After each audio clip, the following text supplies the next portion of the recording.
PSG e Arsenal. Temos então a final definida, que vai acontecer no final agora do mês de maio.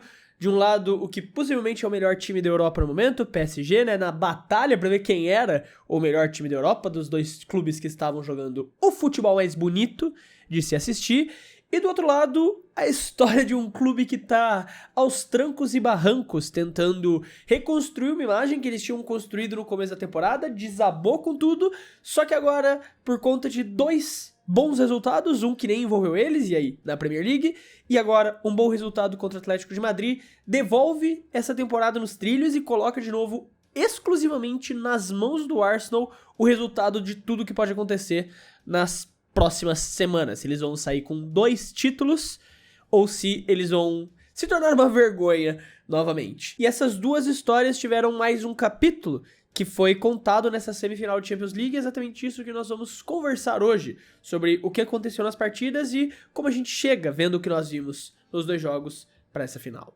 E o primeiro jogo já foi Arsenal 1, Atlético de Madrid 0, na cidade de Arsenal, em que os torcedores já puderam comemorar de vez ali, comemorar, fazer a festa em casa do seu clube, se classificando para a final pela primeira vez em muito tempo. Pessoas que estavam naquele estádio viveram a vida inteira sem ter visto o Arsenal jogar uma final continental, pelo menos uma final de Liga dos Campeões, já que o Arsenal chegou em final de Europa League durante esse tempo, mas pelo menos em final de Liga dos Campeões. Pessoas ali viveram a vida inteira sem saber o que era esse sentimento, só ouviam essa história de outras pessoas, de conhecidos, de parentes que tinham vivenciado isso, mas nunca tinham experimentado na pele o sabor de estar numa final de Liga dos Campeões. E o Arsenal finalmente conquista isso num ano tão particular na história do clube, né? Um ano que parece que tá no limite. Esse ano pro Arsenal é assim, você tá no limite de tudo. Você tá com uma... Assim, tem alguém desenhando. O Arsenal é uma bexiga e tem alguém desenhando com um alfinete. Eu não sei se vocês já viram aqueles vídeos do pessoal que faz arte, pega a bexiga e com o alfinete vai desenhando, fazendo arte na bexiga. O Arsenal tá mais ou menos assim, porque só um errinho, uma pinceladinha mais forte ali e tudo estoura e tudo vai pelos ares. Pra sorte do Arsenal, por conta de um tropeço do Manchester City contra o Everton, o time que mais gosta de jogar futebol nas partidas mais inúteis pro Everton, se bem que eles estão brigando por competição europeia, então não é tão inútil, mas por conta daquele empate em 3-3, o título da Premier League também voltou às mãos do Arsenal. E agora eles estão numa final de Liga dos Campeões e dependendo apenas de si, se vencerem todos os seus jogos na Premier League, são campeões para sair com estes 2 troféus agora em 2026. Então um ano que parecia estar indo por água abaixo mais uma vez, teve um contorno que pode ser um final completamente diferente pro Arsenal, que começou nessa partida contra o Atlético de Madrid, e que a gente voltou aos poucos a ver o Arsenal que nós nos acostumamos, não estamos acostumados, que nós nos acostumamos no começo da temporada. Ainda não é aquele mesmo Arsenal, mas já vimos um Arsenal um pouco mais solto, um Arsenal um pouco mais próximo de parecer querer se classificar para uma final, de parecer querer vencer a partida. Enquanto do outro lado de campo, a gente viu o Atlético de Madrid, na minha opinião, com crise de identidade. O Atlético de Madrid que não sabia o que queria fazer dentro de campo. Isso me incomodou demais. Eu não tô nem querendo menosprezar a classificação do Arsenal, com isso que eu vou falar, porque pra mim foi mérito total. O Arsenal foi o melhor time em campo e mereceu se classificar para essa final. O grande ponto, minha grande questão com o que a gente viu nesse jogo foi que o Atlético de Madrid parecia que não sabia o que queria dentro de campo. Eu vou daí começar já trazendo um dos comentários que eu sempre peço pra vocês, né, na aba de comunidades aqui do Clube do Fute, pelo YouTube mesmo, ou no Discord, trazendo um comentário do Davi BTDZIN 816. Simeone errou em tirar o Álvares e o Griezmann cedo. Eu acho que você tá certo, eu não tô querendo discordar do que você falou com isso. O grande ponto que eu quero dizer aqui é, o Simeone ele errou em tudo, em absolutamente tudo, não foi só nisso que o Simeone errou.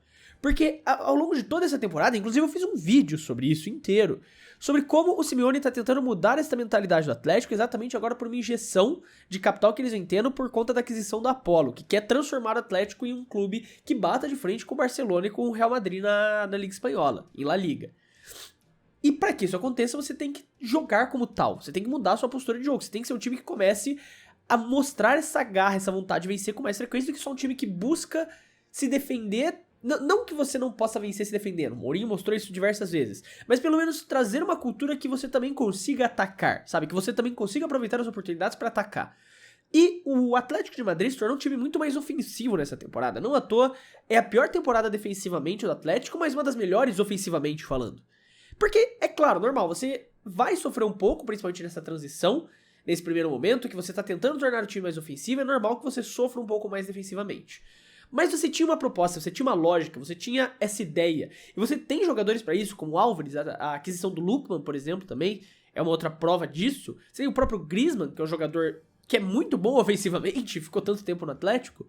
Você tem jogadores para isso. E você tira esses jogadores de campo no jogo em que você não sabia o que queria. Você não sabia se você queria atacar, você não sabia se você queria defender. Você tem essa proposta mais ofensiva, mas você fica se trancando num time que não jogou desta forma na maior parte da temporada e no jogo mais importante da temporada inteira desse Atlético, mais importante do que aquela final de La Liga, de Copa do Rei, porque é uma classificação para a final de Liga dos Campeões. Você muda completamente como o Atlético estava jogando a temporada inteira. E assim, eu vou trazer mais um comentário do Kim de Urna. Jogo feio, do Elvio Simeone com mais um sonho perdido desses. Por fim, o último jogo de CL do Griezmann, trágico. O jogo foi feio e eu vou dizer por culpa do Atlético de Madrid, que não sabia o que queria fazer. Um Atlético de Madrid que não mostrou a identidade que a gente viu o Atlético de Madrid ter nessa temporada. No primeiro jogo já teve com certa dificuldade, já demonstrou isso com certa dificuldade. Não era mais aquele mesmo Atlético, mas eu ainda defendi. No último vídeo eu falei que não foi um jogo ruim. Eu não achei um jogo ruim por parte do Atlético. Ou, no geral, o jogo. Mas esse jogo eu não tenho como defender. Esse jogo foi péssimo por parte do Atlético. Um time novamente sem identidade, não sabia se queria atacar, se queria defender, não sabia o que estava fazendo em campo. E por conta disso foi apático até o final da partida, em que o Arsenal, um time que jogou melhor e que mereceu buscar essa vitória, foi lá e venceu a partida para ir para essa final. E agora tem o controle da narrativa de novo nas suas mãos.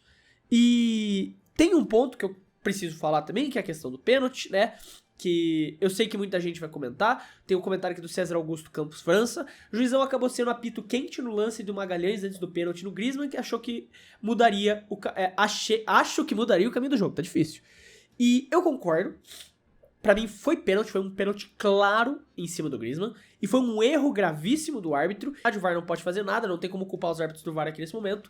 Mas, de fato, isso provavelmente interferiu no resultado do jogo. Mas eu digo que, por merecimento, o Atlético não merecia o gol.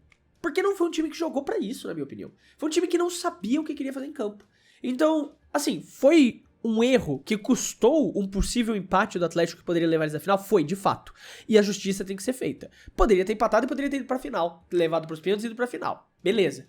Mas, pelo que aconteceu em campo, eu acho que o time que mais merecia ter ido pra essa final conquistou a vaga, que foi o Arsenal. E agora reassume a narrativa. Então, apesar do erro, e que eu acho que afeta sim o resultado da partida, eu não fico tão... Como que eu posso dizer? Eu não fico tão abalado por esse resultado, porque, de novo, eu acho que foi um resultado que justificou o time que parecia querer jogar o jogo, tinha uma proposta clara e apresentou ela dentro de campo. Então agora o Arsenal vai pra essa final e não chega mais... Assim, eu ainda acho que o PSG é favorito, mas o Arsenal não chega mais tanto com um desfavoritismo tão grande quanto chegaria em outros momentos. Mas a gente vai falar agora sobre o outro lado da chave. Bayern de Munique 1, PSG também 1, na cidade de Bayern, em que os torcedores, diferente dos torcedores da cidade de Arsenal, não ficaram tão felizes, obviamente, com o resultado.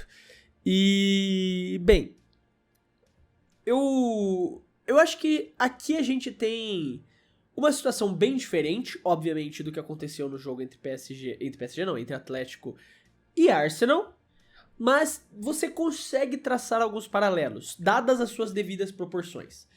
Porque a gente viu um primeiro jogo em que as duas equipes jogaram um futebol absurdo. O Futebol 2 foi apresentado pra gente na partida de ida, com aquele maravilhoso 5-4 por parte do PSG, e que daí chega aqui no jogo de volta, fica nesse 1-1, por méritos do PSG e deméritos do Bayern, na minha visão. Eu vou começar puxando um comentário, do Pedro Gomes, o PSG fez uma aula de se defender. Depois do gol do Dembélé, usaram um ferrolho suíço que minou qualquer ataque do Bayern. Quando o Kane fez o gol já era tarde, me lembrou o Mourinho de 2010 contra o Barcelona. E de fato, o PSG soube se defender muito bem, que talvez foi a grande crítica do primeiro jogo, em que os times não se defenderam muito bem. Se houve essa crítica, o PSG pelo menos corrigiu isso para se defender muito bem. Teve o gol do Kane no final, mas como dito aqui no comentário do Pedro, já era tarde demais. Porém, além do PSG ter se defendido muito bem, e realmente ter se defendido muito bem, eu acho que foi uma ótima partida defensivamente do PSG, que minou as chances do Bayern. O Bayern realmente não teve tantas grandes oportunidades quanto você esperaria que o Bayern fosse ter. Eles até tiveram boas chances, mas não teve tantas quanto você esperava que o Bayern fosse ter. E isso se dá muito pra mim porque eu não acho que o Bayern fez uma grande partida por parte dos seus principais jogadores, dos jogadores que você mais esperava que fizessem isso. E eu até tiro o Kane dessa equação, porque o Kane raramente não é um jogador que se destaca na partida, e nessa partida, mais uma vez, ele se destacou, fez um ótimo jogo, apesar de por um bom tempo ter sumido, mas quando aparecia fazia diferença. Olise e Luiz Dias, pra mim, jogaram muito abaixo do que eles podem jogar. O Olise, vez ou outra, até conseguiu fazer uma gracinha, teve aquele lance lá que ele corta pra dentro, a jogada clássica dele, né, corta pra dentro, chuta com a esquerda, só que a bola vai por cima do gol, só que na maior parte do tempo eu não achei que ele foi um jogador que realmente influenciou dentro de campo, que conseguiu ter o impacto que a gente espera que o Olise tenha, o que ele teve no primeiro jogo mesmo, jogou um absurdo no primeiro jogo, e nesse segundo jogo ele foi bem apagado. Ele não apareceu tanto, não foi um jogador que se destacou da maneira que a gente espera que o Olise destaque. E o Luiz Dias, eu gosto muito. Eu acho ele um jogador extremamente fora da curva e, de forma alguma, eu acho que ele seja um peso pra esse Bayern. Eu vi muita gente até falando, né, umas críticas meio pesadas em relação ao Luiz Dias, porque exatamente por uma coisa que acontece com ele em um jogo ou outro, e pra mim esse foi um jogo desses. Às vezes o Luiz Dias, ele tá no modo ciscar. Ele pega a bola, ele dribla todo mundo, mas daí ele não finaliza nenhuma jogada. Ele continua driblando, mais um toque pro lado, mais um toque pro lado, mais um toque pro lado, mais um toque pro lado. E eu não sou também aquele cara que... Eu entendo que não é toda jogada que você pode só também cortar pra dentro e chutar. Né? Eu não vou falar isso também, porque senão toda bola você faria isso e bate no zagueiro e fala, não, ó, chutei. Tá aqui, ó, fiz o meu trabalho, cortei pra dentro, chutei, batei no zagueiro, não tinha espaço, mas fiz o meu trabalho. Eu entendo que não dá pra você fazer isso sempre. Às vezes você tem que dar um toquinho a mais. Eu me incomodo um pouco, mas às vezes você tem que dar um toquinho a mais, faz parte do jogo. O problema é que às vezes o Luiz Dias ativa esse modo ao extremo. E ele não consegue fazer mais nada que não seja isso. E eu acho que ele foi extremamente limitado na partida de hoje. O Luiz Dias não conseguiu criar o máximo que ele pode. Ele teve alguns momentos, sim, em que tentou fazer alguma coisa, em que criava um pouco, mas na maior parte do tempo eu não achei que o Luiz Dias jogou no mais alto nível dele. E eu acho que este nível abaixo dos principais pontas do Bayern afetaram muito esse resultado e, obviamente, somados a uma bela defesa por parte do Paris. O Kane, no final ali, acorda, traz a responsabilidade, marca o gol, mas aí já era tarde demais pra ter alguma mudança. E, bom, tem um comentário, até continuando esse papo do Kane, o LZ Klebin falando, agora ou nunca o Kane vai brilhar na Copa pra caralho, ou ele perde a chance do Ballon d'Or. E sim, de fato, eu fico um pouco triste com isso, porque eu acho que o Kane merecia muito pelo que ele fez nessa temporada a bola de ouro, mas perder a final da Champions e nem se classificar pra final da Champions mata muita chance dele se ele não fizesse a Inglaterra fazer história nessa Copa do Mundo, tá? O Kane tem que fazer história nessa Copa do Mundo pra sonhar com a bola de ouro. Um título da Champions poderia até amenizar a necessidade de título da Copa, mas na situação atual, o Kane só leva uma bola de ouro se ele fizesse a Inglaterra ser campeã da Copa. E eu acho isso muito triste, porque pra mim o Kane é disparado o melhor jogador da temporada. E provavelmente ele não vai levar a bola de ouro, porque eu não acho que a Inglaterra vai vencer a Copa do Mundo, sabe? Mas o fato é que eu fico um pouco triste, porque o Kane foi o jogador mais consistente desse Bayern durante toda a partida, basicamente, mesmo quando ele não tava totalmente ali no jogo, ele era o jogador que mais conseguia criar espaço, mais conseguia criar oportunidades, fazer alguma coisa ali dentro de campo e não surtiu efeito no final das contas, mesmo com o gol dele. Eu acho que o Bayern não foi aquele mesmo Bayern que a gente viu no primeiro jogo, jogou um futebol bem abaixo, um futebol que foi anulado, principalmente porque seus principais jogadores não estavam no melhor nível, mas também porque o PSG fez uma aula de defesa e do outro lado do campo também brilhou. Não só com o Dembélé, que faz o gol, mas principalmente como trouxe o Cielo, Kvaratskhelia entrando para um seleto grupo de ótimos jogadores com seleções horripilantes. Se a Geórgia fosse minimamente boa, ele tinha chance de bola de ouro, concordo também, mas se bem que se ele vencer, é que é ano de Copa, senão ele até poderia vencer a bola de ouro só por ganhar a Champions, assim, sabe? O fato é que o Kvara é um jogador geracional, o cara é muito fora da curva. No lance do gol, no jogo inteiro, no final da partida. Cara, o cara não perde fôlego. E é o jogo inteiro jogando muito bem em altíssimo nível. O Kvara é que talvez seja muito cedo pra gente ainda reconhecer isso. Mas eu não acho que nenhum exagero já afirmar que o Kvara é um jogador geracional. Assim, ele já vai entrar pela lista, né, como aquele jogador exatamente fora da curva de um país que não tem tradição no futebol, claramente. Mas ele vai entrar pra história pra mim, ele vai ser aquele jogador que daqui 20, 30 anos a gente vai falar, porra, cara, não tem um jogador como o Kvara mais hoje, sabe? Não tem um jogador como ele, porque ele não cansa, o fôlego dele não acaba a partida inteira. A bola cai no pé dele, é um perigo constante. Você até, cara, eu acho que se você prestar bem atenção, você até percebe um certo receio dos defensores do Bayern quando a bola cai no pé do Kvara, porque ninguém sabe o que vai fazer. Ninguém consegue prever o que ele vai fazer. O cara, ele é muito liso, ele é rápido, ele não cansa. E ele não dá pra tirar a bola do pé dele fácil. Além dele ter um bom passe, visão de jogo, o cara, ele é, tipo, completamente fora da curva. É uma pena mesmo ele ser da Geórgia, porque a Geórgia ir pra Copa do Mundo já é difícil. Mas se for também fazer alguma coisa mais do que passar da fase de grupos, já é sonhar alto demais também. Agora, cara, que jogador fantástico que é o Kvara. Que jogador fantástico que é o Kvaratskhelia. É simplesmente um prazer poder assistir ele jogar futebol. O fato é que esse Super PSG chega mais uma vez numa final de Champions League, e devo admitir que eu subestimei eles um pouco ao longo da campanha, né? Em vários momentos acreditei que até mesmo eles não passariam de outros clubes, mas quando precisava mostrar alto nível, esse PSG mostrou. Quando precisava enfrentar de igual para igual seus principais adversários, eles jogaram no alto nível, que eu talvez achei que eles não conseguissem replicar o que fizeram no ano passado, porque em vários jogos nesse ano pareceram não replicar. Mas quando precisaram fazer isso contra adversários de alto nível, conseguiram. E chegam merecidamente nessa final em busca do bicampeonato. De um time que não tinha nenhum em busca já do bicampeonato. Contra o Arsenal, que busca o seu primeiro título de Liga dos Campeões. Essa é uma final muito interessante, pra falar a verdade.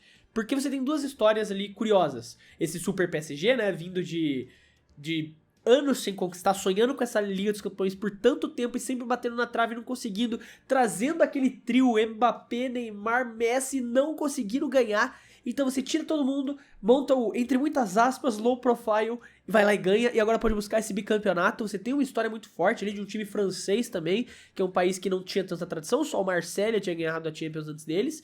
E do outro lado um Arsenal que busca se desencantar da Champions, né? Um clube que já chegou nesse grande jogo uma vez, teve como seu líder nesse jogo um dos grandes nomes da história do futebol, o Henry, que não conseguiu trazer este troféu pro clube no qual ele é ídolo, mesmo tendo conquistado a Premier League de forma invicta, não conseguiu a Liga dos Campeões para eternizar o nome do Arsenal na Europa.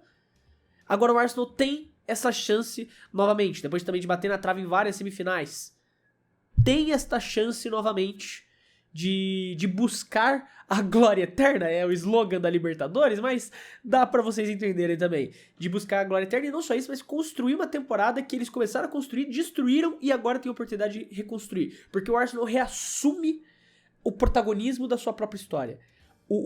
A história de novo está, a narrativa está de novo no controle do Arsenal, tudo depende apenas deles, e essa é uma pressão que o Arsenal já mostrou que pode entregar a paçoca várias vezes, né? A gente já viu nos últimos anos, mas essa é uma temporada única em que isso está acontecendo, porque geralmente quando eles entregam a paçoca, uma segunda chance não aparece na frente deles. E em 2026 essa segunda chance apareceu pela primeira vez. A segunda chance apareceu na frente deles aqui. Agora só basta ver se o Arsenal vai pegar. E pra mim, essa cria uma final com um sabor muito interessante desse PSG, o Super PSG em busca do bicampeonato, e do Arsenal que agora controla sua própria narrativa em busca de espantar os seus demônios, reconquistar o topo da Inglaterra e pela primeira vez conquistar o topo da Europa. É uma história muito interessante, com uma final mais interessante ainda pra gente assistir. Eu tô bem curioso e animado. O PSG pra mim é o favorito, e se eu tivesse que apostar em alguém eu apostaria no PSG, mas eu não acho impossível, muito longe disso na verdade, que esse Arsenal vença a partida e se consagre campeão da Europa. E é por isso que eu acho que essa final é tão interessante. Muito mais que a do ano passado, em que tinha uma Inter que chegou com seus próprios méritos, mas que claramente era muito inferior ao PSG do outro lado. Eu não vejo essa inferioridade tão grande por parte do Arsenal. Estilos de jogos que estão bem diferentes, claro. Né, o PSG que foca nesse futebol bem mais ofensivo, o Arsenal que tem esse harambol ali, mas que tem um plano claro e consegue seguir essa instrução quando os jogadores estão com a cabeça no lugar. Podem proporcionar pra gente uma final bem interessante. E que tem duas histórias muito peculiares e únicas na história do futebol para ver quem vai levantar esse troféu pela segunda ou pela primeira vez na história dos clubes. Mas aí tá o que aconteceu nas semifinais da Liga dos Campeões. Eu quero saber a sua opinião, quem você acha que leva essa final. O meu palpite hoje, eu vou de 2-1 pro Paris. Eu acho que o Paris ganha a partida por 2-1 e leva o seu bicampeonato, mas eu quero saber o que você acha. Escreve aí nos comentários quem vence essa partida. Se você gostou do vídeo e quiser ajudar o clube, você pode fazer isso se inscrevendo no canal, porque ajuda muito a poder continuar produzindo todos esses vídeos aqui pra vocês. A gente vai ter alguns vídeos agora tematizados e focados na Copa do Mundo, a gente vai falar sobre os grupos da Copa, vai ter alguns outros temas relacionados à Copa, já pra ter esse aquecimento. E fiquem atentos na aba de comunidades que eu vou pedir alguns temas pra vocês, algumas sugestões relacionadas à Copa do Mundo pra gente construir o conteúdo da Copa juntos. Dito isso, eu quero deixar um abraço pra você que ficou até aqui e até o próximo vídeo.